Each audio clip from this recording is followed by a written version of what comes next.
Alors me revoilà à Apremont, un an après y être venu, à la même époque, le même jour. Donc bienvenue sur la chaîne Chasseur de Tempête, sauf que là c'est plutôt chasseur de sécheresse, car c'est vraiment étonnant qu'un an après, la sécheresse de l'année dernière, car le niveau de l'Allier était vraiment au plus bas, on retrouve les mêmes conditions climatiques. Donc je vais filmer ça et on va voir par rapport donc à 2018 si le niveau de l'Allier va aller encore plus bas, si ça va s'assécher un peu plus encore. Donc nous sommes le mardi, je sais plus, 21 ou 22 juillet. C'est canicule. Alors il y a déjà eu une vague de canicule il y a 3 semaines, un mois. Là ça y est, c'est reparti, donc avec des températures de 36 à 40 degrés donc à l'ombre, quasiment dans toute la France. Donc on va comparer un petit peu déjà par rapport à aujourd'hui, c'est notre point de départ, pour savoir où est le niveau de l'Allier, s'il est plus bas que l'année dernière à la même époque.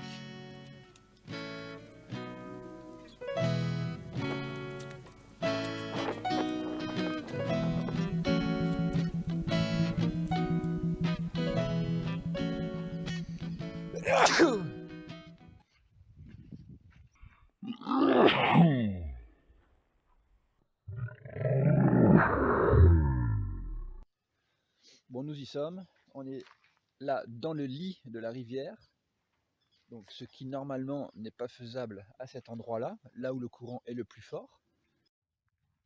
Donc si j'ai bonne mémoire, à cette époque, l'eau était un peu plus haute.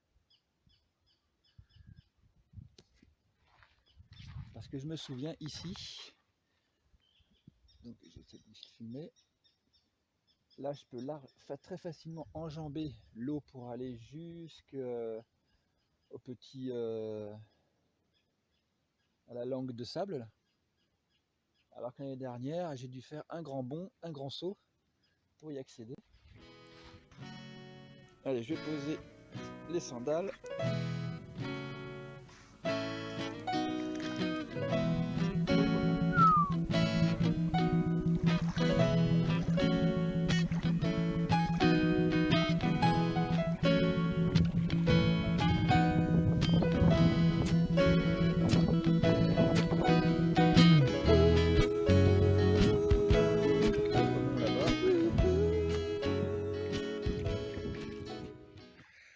Bon, c'est certain, le niveau de l'eau est plus bas que l'année dernière, au même jour, c'est-à-dire aux alentours du 20 au 22 juillet. Je peux même accéder, je pense, au banc de sable qui est là-bas. Je vais essayer d'y aller. Allez, on remarche dans l'eau.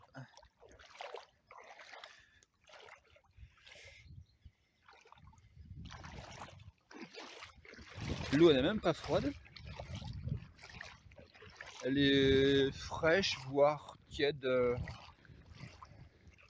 Ce qui est assez étonnant quand même ça. Bon, j'essaie d'aller jusqu'au banc de sable là-bas. Mais ça va s'enfoncer un peu plus. Voilà. Alors moi, je viens de là. Mes sandales, on les voit pas, mais moi je les vois. Bon, il y a toujours de l'eau, hein. On va pas dire que la France va devenir un désert encore, mais le niveau est vraiment devenu très bas. Alors le gros du courant, il est là. Donc tout ici. Donc là, il arrive sur Apremont, là-bas.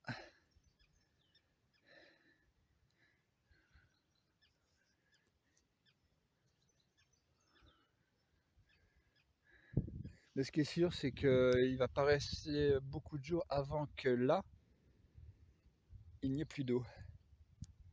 Il y a juste quoi, il y a 30 cm.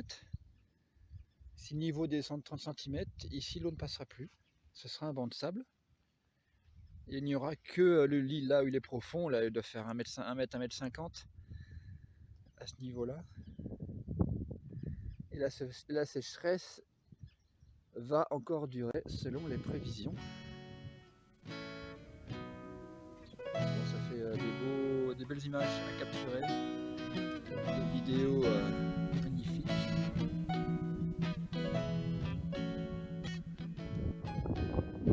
Alors, une autre chose assez exceptionnelle que je viens de remarquer, c'est que le banc de sable qui est ici est en herbe, ainsi que ceux qui sont au loin, donc en plein milieu du cours d'eau. Ce qui veut dire que ça fait déjà pas mal de semaines, voire 1 ou 2 mois, où tout cet espace n'a pas été recouvert par l'eau. Donc ça fait bien 2 mois, ça fait la sécheresse dure depuis à peu près 3 mois. Et bientôt ici, il y aura peut-être un petit îlot qui se créera au fil des années, dû au réchauffement climatique. On va aller voir ça de plus près. Voilà, ça c'est le début de la langue de sable qui est devenue herbeuse. On va aller marcher dessus. Ici normalement il y a de l'eau.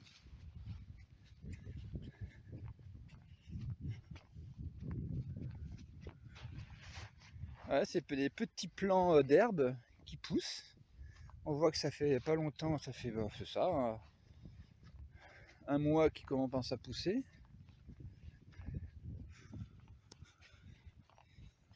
Alors ça c'est assez incroyable je dirais quand même, parce que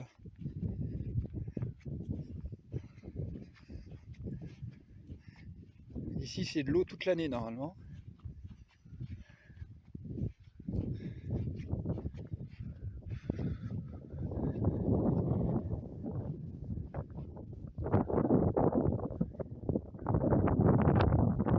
Ça fait des images magnifiques. Hein.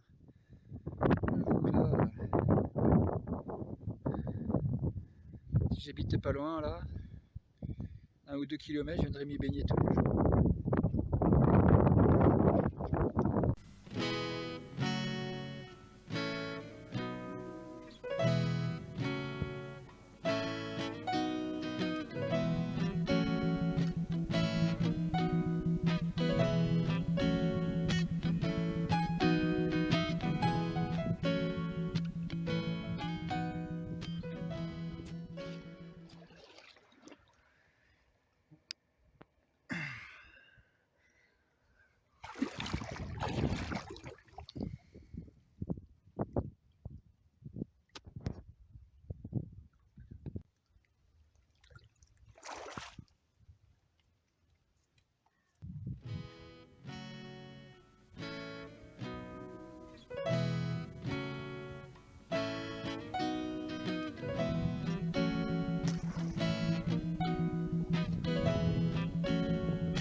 Ça marche encore. Alors mon téléphone vient de tomber dans l'eau en marchant sur le tronc, sur l'arbre couché, peut-être dû faire trembler la branche.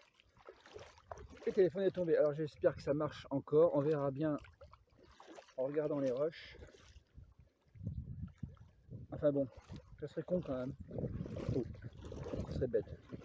Pardon d'avoir été incorrect. En tout cas, il marche encore. Hein. Il est resté